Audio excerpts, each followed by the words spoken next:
So, bago ako magsimula dun sa gusto kong ipunto dito sa video na to,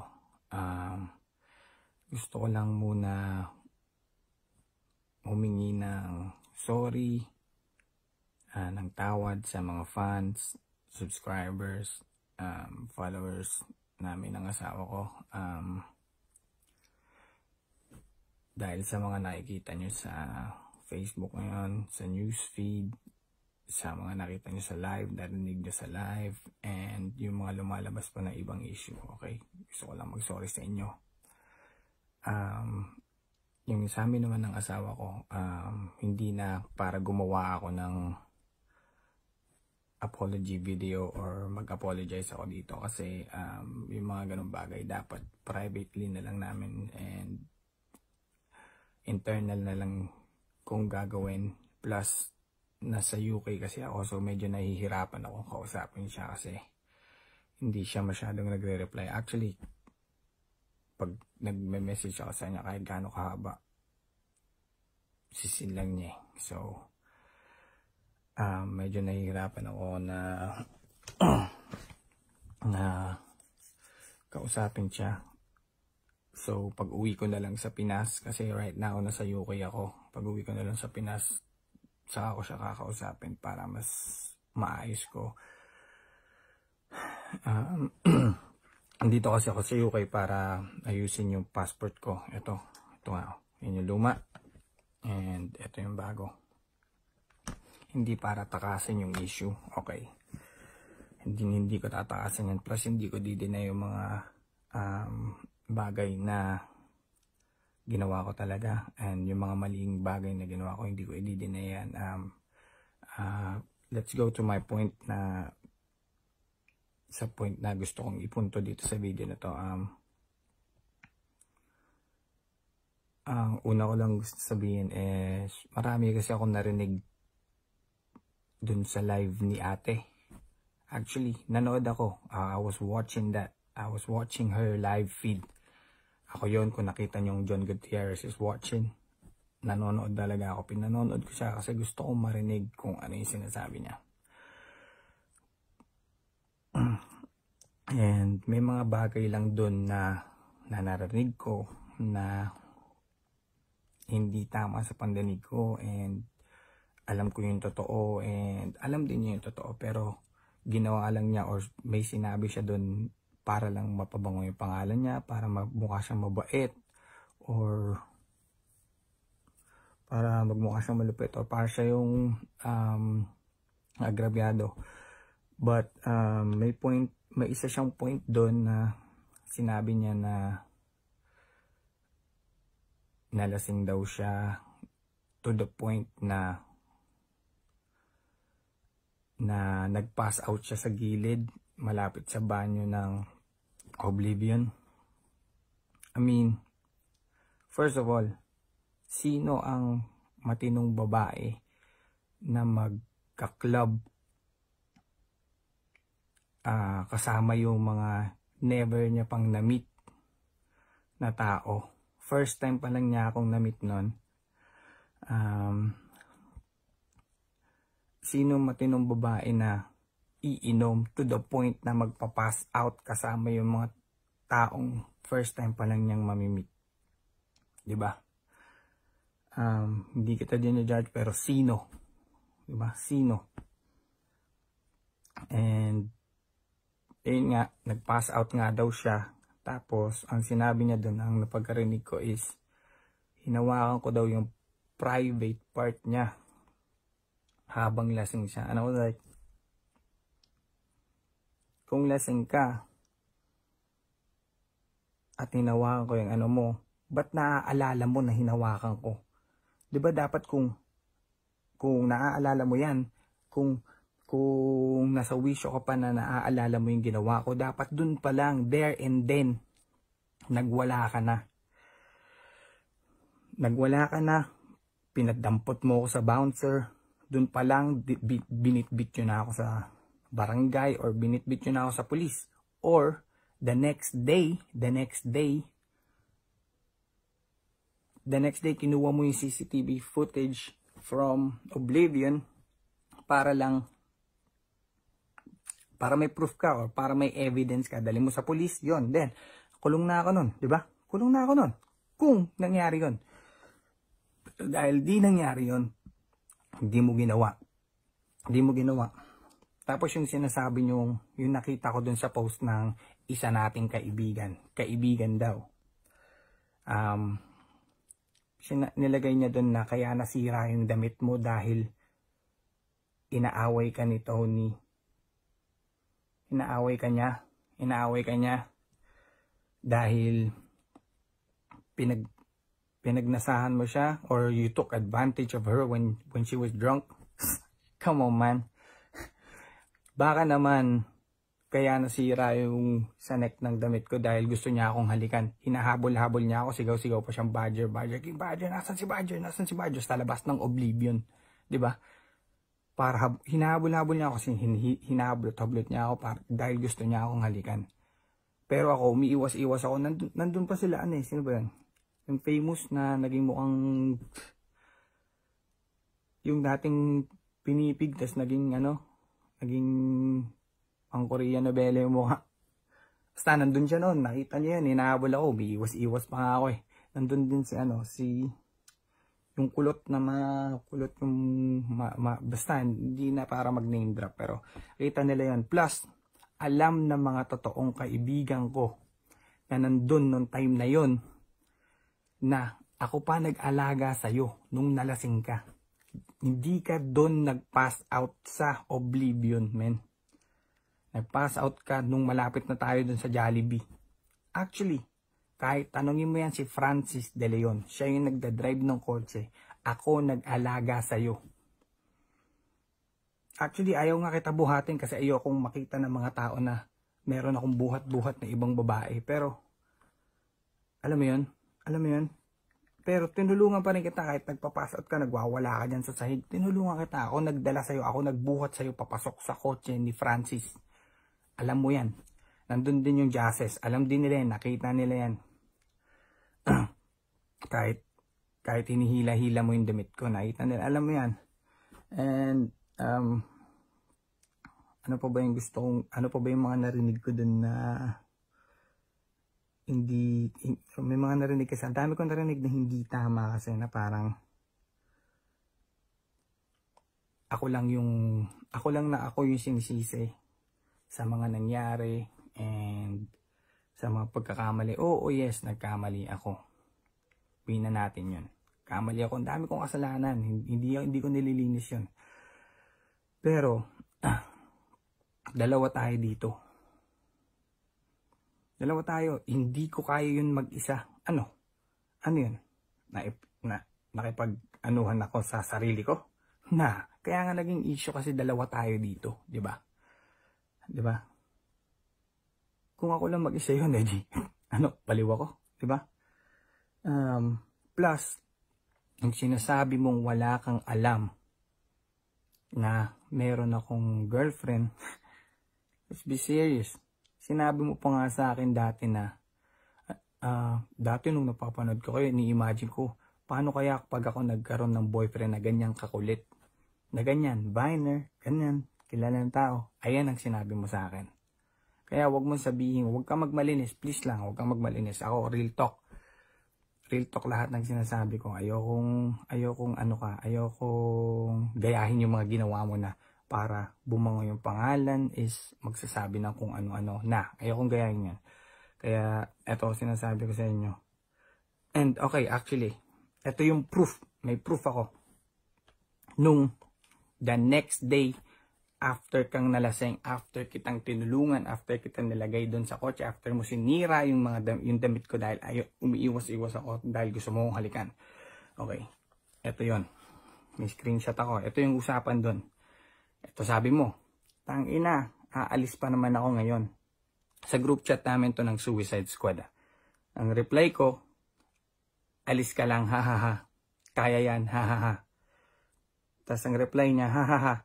Next na makita kita, lahat ng suot mo sisirain ko. Doon pa lang, even na, di ba? Bakit hindi ka nagreklamo? Oh, sisirain ko. Ayan yan, oh. Oh, Suicide Squad. Oh, ayan ka, oh. Ayan ka, Pink Dildo nickname mo. Ako nagbigay sa inyan. Ako naman si Boy Famous, ayan. Yan siya. Next, na makita kita. Oh, di ba? Itong palang proof na hindi ka galit sa akin at hindi mo ko nilayon kagaya ng sinabi mo na nung nalasing ka, hinawakan ko yung private part mo, tapos hindi mo na ako pinansin dahil doon nagalit ka na sa akin or inaway mo ako. Kaya ikaw, Anthony, yung pinost mo, napaka-barbero yung part na yon. Alam mo yan. Alam mo yan, Anthony. Plus, doon tayo sa pinagmulan nito na pinagmulan nitong mga stuff na ng mga kaya naglabasan to mga to.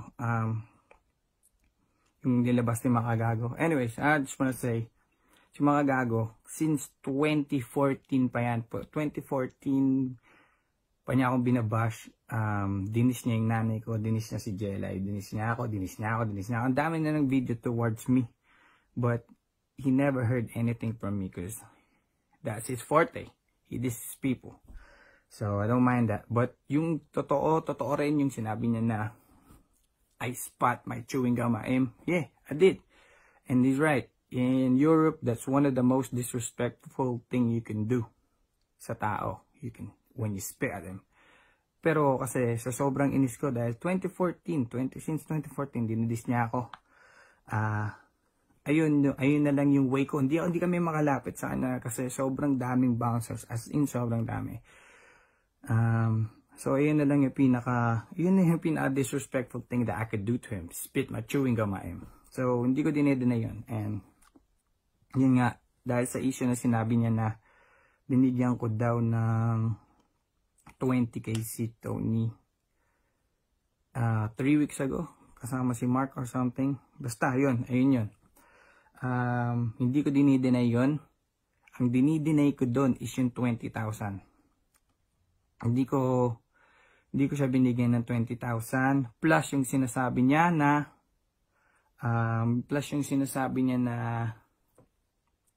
pagpasok daw niya sa kotse nagwala-wala daw siya kay Mark. Hindi ka nagwala-wala. Kasi kung nagwala-wala ka, bakit nakarating pa tayo sa McDonald's at umorder pa tayo ng food, 'di ba? Hindi ka nagwala.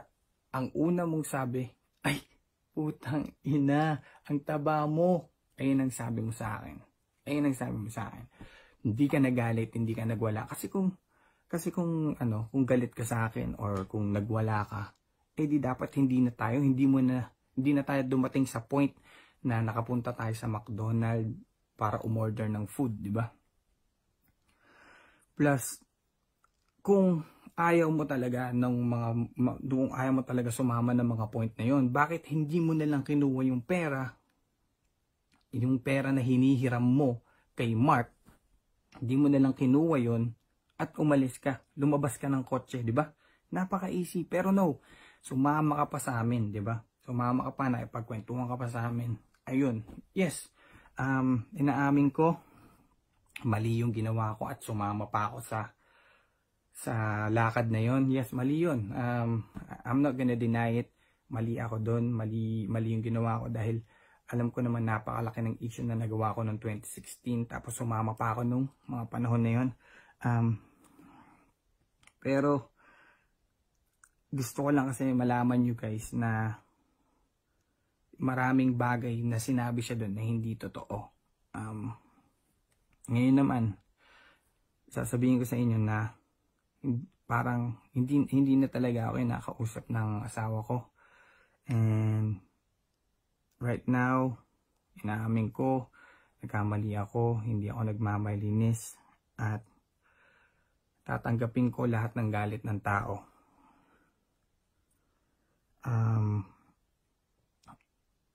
Kung ano man maging outcome nito, gusto ko lang na makakuha ng chance sa asawa ko na mag-sorry. But like I said, hindi ko na dito gagawin yun, pero I will try my best to get her back or I will try my best to at least apologize to her sincerely. But anyways, sana po yung ginawa ko and yung mga narinig nyo ngayon, yung mga nangyari, sana po maging lesson po sa inyo tong lahat. Like I said, I am not perfect. I have made a lot of mistakes, and hindi ko tataguan yung mistakes ko. Lahat yun haharapin ko. And yeah, that's it. Kung magkakaroon man to ng next video, nanginginig na ako. Actually, kasi naaasar ako sa mga narinig ko eh. Actually, but yeah, sige na. Kung magkakaroon man to ng kasunod, siguro nasa Pilipinas na ako nun. But yeah, hindi ko dinideny yung mga kasalanan ko. Inuulit ko, hindi ko dinideny yung mga kasalanan ko. At hindi rin ako nagmamalinis. Gusto ko lang malaman nyo yung totoo, yung mga totoong nangyari at yung mga mali na pinaratang sa akin. Ayun lang yung ginagawa ko. Okay? Thank you. Okay, so ito na yung second part ng video. Kasi kakatapos ko lang panoorin yung ginawa ko kanina and na-analyze ko na ang dami ko pang hindi nakiklear out and ang dami ko pang hindi nasasabing mga topic doon. And pinanood ko rin ulit yung live feed ni ate para lang ma-refresh sa utak ko kung ano yung kailangan kong sabihin. Okay? Okay. First of all, yung mga screenshot na nirelease mo, bakit yung part ko lang yung pinopost mo? Bakit yung mga part mo na ikaw yung naghahabol, yung part mo na ikaw nagpapaselos, yung part mo na ikaw yung nagtatanong ka kung kailan ako babalik, bakit hindi mo pinost doon? Bakit? Para lang malinis ka? Para lang lahat ng tao isipin na, oh, si Badger yung naghabol. Parang ganon? Come on, don't lie. And meron pa doon, narinig ko na naka-move on ka na, kamo, tapos magsisend ako ng titi ko, ng private part ko pala, sorry for the word. Yun nga, magsisend ako ng private part ko sa'yo, and then naka-move on ka na pala, pero bakit magsisend ka pa sa akin pabalik ng mga stuff, mga private stuff din, na hindi ko na kailangan sabihin dito? Ba't magsisend ka pa pabalik, di ba? Di ba? Ganun ang setup natin. Alam mo yan. You don't need to lie. Plus, alam mo na kami na ni Jelay noong mga panahon na maganon. Ang dami mong sinesend sa akin. Alam mo yan. Ang dami mong sinesend sa akin ng mga stuff. I don't need to say it because di na kailangan elaborate dito yung part na yon. Pero alam mo na nagsisend ka rin sa akin. Don't say na ako lang yung nagsisend and stuff. Okay? Nakakainis kasi na parang ako lang. Dalawa tayo dito. Tandaan mo, dalawa tayo dito. It takes two to tango. Okay? And alam mo rin na may girlfriend ako nun. Alam mo na kami ni Jelay nun. Alam mo yun.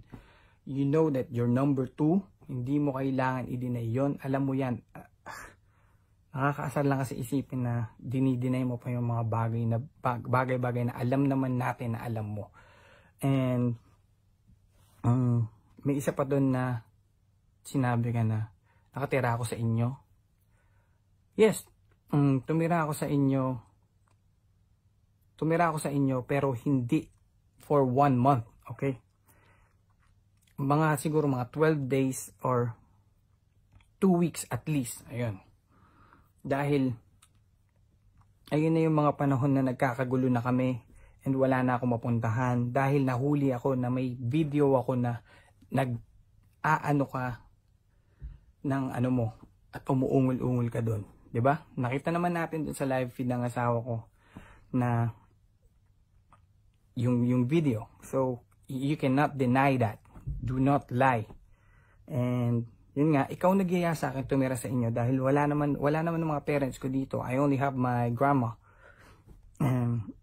and here, and then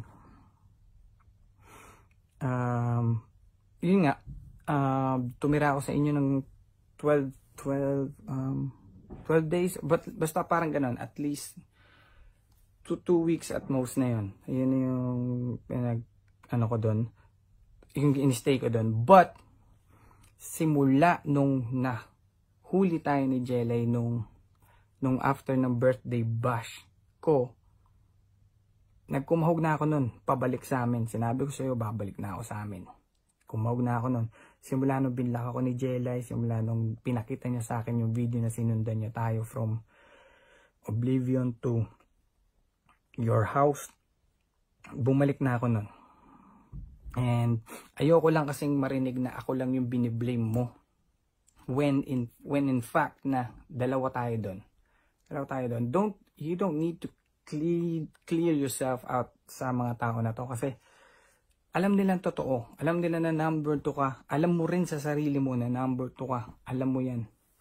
And last but not the least, yung 2019 ulit, ibabalik ko. Ang sinabi ni Makagago. He was right. Nagpunta kami sa Las Piñas. Pumasok siya sa kotse sa Las Piñas. But siguro mali yung source ni Makagago na nakakita sa amin na ako yung nagbigay ng pera. Because hindi ako nagbigay ng pera sa kanya. Yun yung mali ng source ni Makagago. But everything na lumabas naman, hindi ko dinideny, and pagkakamali ko yun. Gusto ko lang naisipin nyo na hindi ako nagsisinungaling, and lahat ng sinabi ko dito is real talk. Hindi ko na kailangan pang i-deny lahat yon dahil right now I think I have lost everything. Wala na akong dapat ikabahala kung ano mamawala sa akin ngayon dahil nawala na nga sa akin yung asawa ko.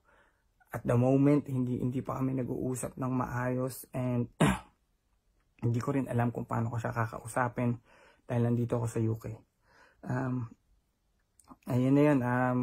So this is it. I guess I just want to let you guys know that I have made a mistake. You know it. And I'm not gonna shy away from